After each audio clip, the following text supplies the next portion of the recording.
Next heading is principle of surveying. तो principle of surveying क्या है इसको समझते हैं। देखिए सर्वे में दो तरह का प्रिंसिपल दिया गया है।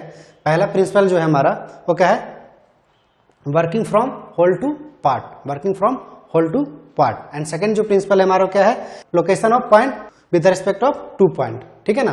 तो देखिए जब हम सर्वे को स्टार्टिंग में पढ़े थे, जब सर्वे हमने स्टार्ट किया था तो सर्वे का स्टार्टिंग में मैंने आपको क्या बताया था कि सर्वे में हम लोग बेसिकली क्या करते हैं, पोजीशंस या पॉइंट का, किसी पॉइंट का पोजीशन एक दूसरे पॉइंट के कंपेरिजन या फिर उसका खुद का पोजीशन कहाँ पे है उसको बताने के लिए हम लोग सर्वे का काम करते हैं, सर्वे का यूज हम लोग करते हैं। तो प्रिंसिपल में हम यही काम करेंगे, हम ये बताने की कोशिश करेंगे कि उस पॉइंट का क्या पोजीशन है, कैसे हम उस पॉइंट को लोकेट करें, कैसे उस पॉइंट को हम लोकेट करें। तो दो तरीका है हमारे पास।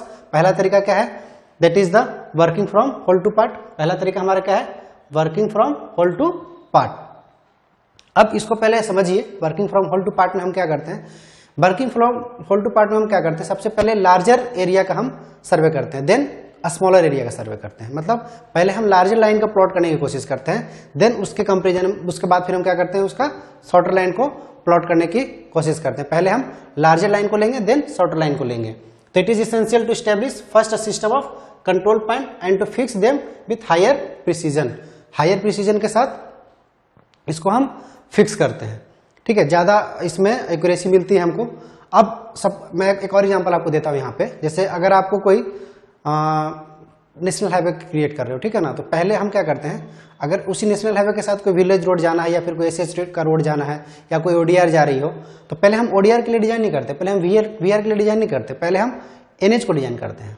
ठीक है, क्योंकि जितनी भी रोड है, ओडीआर, एमडीआर, वीडीआर, जितने भी आप देख रहे हो, एसएच, ये सब आकर के फाइनली कनेक्ट किस में होना है, एनएच में कनेक्ट होना है, नेशनल हाईवे में कनेक्ट होना है। ठीक है, अगर आप पहले वीआर डिजाइन कर दिए और आपको नेशनल हाईवे का अलाइनमेंट पता ही नहीं है तो आप कैसे उसको कनेक्ट करोगे। ठीक है, तो यहाँ पे पहले हम एनएच को डिजाइन करेंगे, देन उसके बाद वीआर ओडीआर को हम उसके रिस्पेक्ट में डिजाइन करते हैं, उसका पोजीशन दिखाने के लिए। Next, minor control point can then be establish by less precise. ठीक है, and method and then details can then be locate using the minor control point. पहले हम मेजर कंट्रोल पॉइंट को लोकेट करेंगे। ठीक है, पहले हम मेजर कंट्रोल पॉइंट जितने भी होंगे, जैसे अगर आप किसी लैंड पे गए तो लैंड पे अगर आपको कोई सर्वे करना है तो जो भी उसका मेजर कंट्रोल पॉइंट है, जैसे एक सपोज करो स्क्वायर शेप का लैंड है आपके पास, ठीक है, तो उसके जो मेजर कंट्रोल पॉइंट्स हुए, 4 उसके कॉर्नर होंगे जो उसके मेजर कंट्रोल पॉइंट्स होंगे।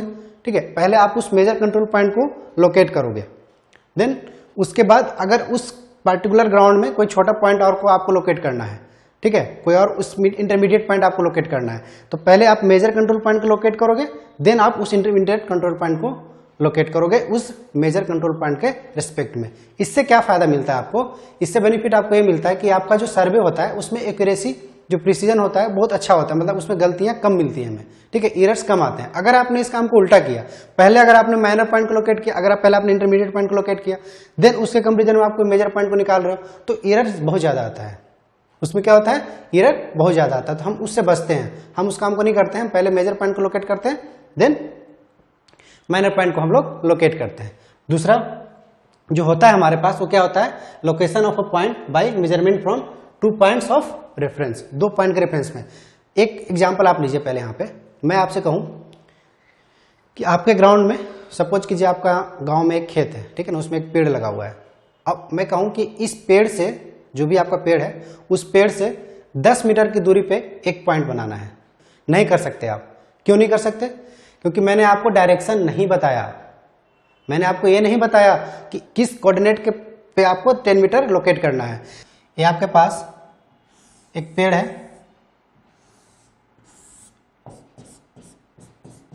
ठीक है, अब इस पेड़ से मैंने आपसे कहा था कि 10 मीटर की दूरी पे, कितनी दूरी पे, 10 मीटर की दूरी पे एक पॉइंट को लोकेट करना था।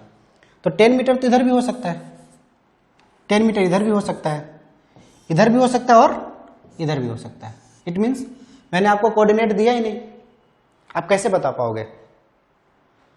तो यहां पे हमारे कहने का मतलब यही है कि अगर सिर्फ आपको 2 पॉइंट पता हो तो आप उसका पोजीशन नहीं बता सकते हैं। ठीक है, आपको सिर्फ 2 पॉइंट पता हो तो आप उसका पोजीशन नहीं बता सकते हैं। जैसे मैं आपसे कहूं कि आपको जो है एक लखनऊ में, सपोज करो आप लखनऊ से, मैं आपसे कहूं कि लखनऊ से 10 किलोमीटर की दूरी पे एक पॉइंट है, तो लखनऊ से 10 किलोमीटर की दूरी पे दिल्ली के रोड पे भी हो सकता है, बनारस के रोड पे भी हो सकता है, कानपुर रोड पे भी हो सकता है ना, सीतापुर के रोड पे भी हो सकता है, किसी भी रोड पे हो सकता है। वो पॉइंट तो किसी भी रोड पे हो सकता है ना, जब तक मैं आपको एक तीसरा पॉइंट ना बताऊं, जब तक मैं आपको एक कोई तीसरा पॉइंट नहीं बताऊं, तो क्या आपके लिए आसान होगा वो पॉइंट को लोकेट कर पाना? नहीं होगा।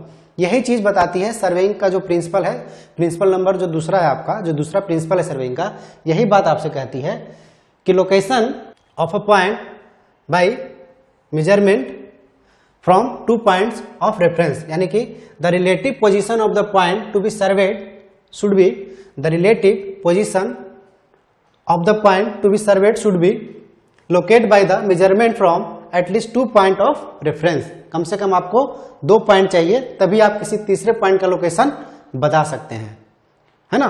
कम से कम आपको तीसरे पॉइंट को लोकेट करने के लिए आपको वो चीज बतानी पड़ेगी।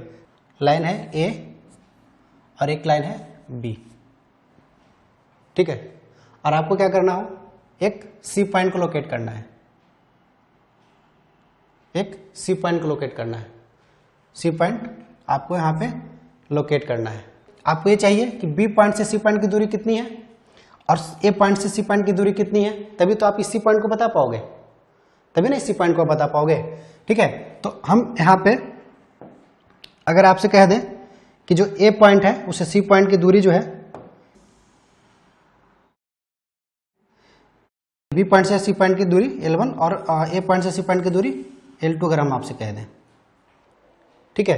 तो यहां पे अगर आप को ये दोनों ही लेंथ मिल जाए, यानी कि अगर आपको L1 बोल दें और एक आपको L2 बोल दें, दोनों ही लेंथ आपको अगर हम बता दें, तो आप इस सी पॉइंट को, जो आपका ये सी पॉइंट है, इसको आप इजिली बता सके, आप इजिली इसको बता पाएंगे। अगर आपको ये चीज कागज पे करनी हो, आपके अपने नोटबुक पे करनी हो, तो आप क्या करते थे, 9th क्लास का ज्योमेट्री याद कीजिए, ये पॉइंट होता था, बी पॉइंट होता था, आप क्या लेते थे, आपका जो प्रकाल होता है ना, क्या बोलते हैं आप उसको, उससे क्या करते थे, आप एक कट लगाते थे, इस पॉइंट पर रख करके एक कट यहाँ लगाते थे, फिर इस पॉइंट पर रख के कट यहाँ लगाते थे, ठीक है, फिर उसको आप मिला लेते थे। ऐसे करते थे ना 9th क्लास की ज्योमेट्री में, सी पॉइंट को लोकेट करने के लिए। तो अगर यहाँ पे हम सर्वे में इस तरीके से करते हैं, तो इसको हम क्या बोल देते हैं, चेन मेथड। अगर आपने लेंथ के हेल्प से, किसके हेल्प से, लेंथ के हेल्प से अगर आप सी पॉइंट को लोकेट कर रहे हैं, तो इस तरह के मेथड को हम क्या बोल देते हैं, चेन मेथड बोल देते हैं। दूसरा टेक्निक क्या है हमारे पास, लाइन कौन सा है आपका, आपका लाइन है ए और बी, आपका एक लाइन है ए और बी, और हमको फिर से एक सी पॉइंट लोकेट करना है, ठीक है, आपको एक सी पॉइंट लोकेट करना है। और अगर आपने उस सी पॉइंट को लोकेट करने के लिए क्या काम किया, एक आपने उस सी पॉइंट को लोकेट करने के लिए एक परपेंडिकुलर लाइन खींची, एक परपेंडिकुलर लाइन खींची, ठीक है। अब एक परपेंडिकुलर लाइन खींच करके आपने उस सी पॉइंट को लोकेट किया, एक परपेंडिकुलर लाइन खींचा, 90 डिग्री एंगल है आपका, ठीक है, और यहां पे आपने इस सी पॉइंट को लोकेट किया। तो जब कभी आप सपोज करो आप ए पॉइंट से एक्स डिस्टेंस चले, ए पॉइंट से आपने एक्स डिस्टेंस कवर किया और उसके बाद आपने सी पॉइंट को लोकेट किया 90 डिग्री एंगल के साथ। तो जब कभी आप सी पॉइंट को लोकेट करने के लिए परपेंडिकुलर लाइन का हेल्प लेते हैं, तो इसको हम क्या बोल देते हैं, ऑफसेट मेथड। इसको क्या बोल देते हैं हम लोग, ऑफसेट मेथड। समझ में आ रहा है, इसको क्या बोल देंगे हम लोग, ऑफसेट मेथड बोल देंगे। देखो पहले में हमने क्या काम किया था, पहले में हमने जो एक लाइन लिया, लाइन से हमने एक सी पॉइंट को लोकेट करना था, तो L1 दूरी हम इधर चले, L2 दूरी हम इधर चले, और उसके बाद हमने सी पॉइंट को लोकेट कर लिया। तो इसको हमने क्या नाम दिया, चेन मेथड। अब यहाँ पे हमने क्या काम किया, एक ए बी लाइन थी, ठीक है, इससे हम एक्स डिस्टेंस चले, यहाँ से हमने एक परपेंडिकुलर लाइन खींच दी सी पॉइंट के लिए 90 डिग्री पे, तो इसको हमने सी पॉइंट को लोकेट कर दिया इस परपेंडिकुलर लाइन के हेल्प से, ठीक है। तो इसको हमने क्या बोला, ऑफसेट मेथड। इसको हम क्या बोलते हैं, ऑफसेट मेथड बोलते हैं। फिर से हमारे पास एक लाइन था, ए बी लाइन था, 2 पॉइंट हमको पता था पहले से, ए और बी, ठीक है। फिर से हमको एक सी पॉइंट लोकेट करना है, सपोज करो यहाँ पे एक सी पॉइंट हमको लोकेट करना है। हमने क्या काम किया इस बार हमने एंगल का मदद लिया, किसका मदद लिया, कोण का मदद लिया, ठीक है। तो ए बी पॉइंट से हमने एक लाइन खींच दी सी पॉइंट के लिए, देन ए पॉइंट से एक लाइन खींच दी हमने सी पॉइंट के लिए। ये जो लाइन हमने खींची कैसे खींची, एंगल निकाल करके। अगर आपको एंगल पता हो, अगर आपको एंगल पता हो क्या, थीटा ए एंगल पता हो, ठीक है, थीटा बी एंगल पता हो, थीटा बी एंगल पता हो, तो आप इस पॉइंट को, यानी जो आपका इस सी पॉइंट है, आप इजीली बता देंगे, इसको बता सकते हैं ना। तो जब आप अभी सी पॉइंट को एंगल की हेल्प से लोकेट करते हैं, एंगल की मदद से जब आप लोकेट करते हैं, तो इस तरह के मेथड को हम लोग क्या बोलते हैं, कंपास मेथड। इसको हम क्या बोल देते हैं, कंपास मेथड। चौथा टेक्निक है, 3 टेक्निक हमने देख लिया। अब यहां पे क्या था, आपको फिर से एक ए पॉइंट और बी पॉइंट पता हो, पॉइंट ए और पॉइंट बी आपको पता था, और आपको सी पॉइंट लोकेट करना था, सी पॉइंट आपको लोकेट करना था। तो देखो हमने क्या काम किया, हमको एक चीज और पता है, यहाँ पे एक चीज हमको और पता है, क्या पता है, हमको ए से सी का लेंथ पता है और ए से सी का एंगल पता है। क्या पता है, ए से सी का लेंथ पता और ए से सी का एंगल पता है, ठीक है। और यहां पर हमारा ये क्या है, ये हमारा सी पॉइंट है, और हमको ये वाला एंगल पता था थीटा ए, और हमको ये लेंथ पता हो L1, तो भी हम सी पॉइंट को लोकेट कर सकते हैं, तो भी जो हमारा सी पॉइंट है उसको लोकेट कर सकते हैं। इस तरीके से जब हम सी पॉइंट को लोकेट करते हैं तो इसको हम क्या बोलते हैं, ट्रैवर्स मेथड। इसको हम क्या बोल देते हैं, ट्रैवर्स मेथड बोल देते हैं। तो क्लियर हुआ, टोटल यहाँ पे हमने कितने तरह का टेक्निक अपनाया, देखो 4 तरह का टेक्निक अपनाया। पहला, ये पहला था हमारा चेन मेथड, जिसमें हमने क्या काम किया, सी पॉइंट लोकेट करने के लिए L1 और L2 डिस्टेंस को पता किया, ए से सी के लिए L2 डिस्टेंस एंड बी से सी के लिए L1 डिस्टेंस। तो हमने जब सी पॉइंट को लोकेट किया, that is the chain method. अब हमारे पास दूसरा टेक्निक क्या था, हमारे पास पॉइंट ए और बी का पोजीशन पता था हमको, ठीक है, और हमने सी पॉइंट को लोकेट किया। तो सी पॉइंट को हमने कैसे लोकेट किया, परपेंडिकुलर लाइन की मदद से लोकेट किया, तो उसको उस तरह के मेथड हमने क्या नाम दिया, ऑफसेट मेथड। तीसरा हमारे पास क्या था कि हमको थीटा एंगल ए पता था, थीटा एंगल बी पता था, तो उसको उन दोनों की हेल्प से हमने क्या किया, जो सी पॉइंट है उसको लोकेट कर लिया, that is the compass method.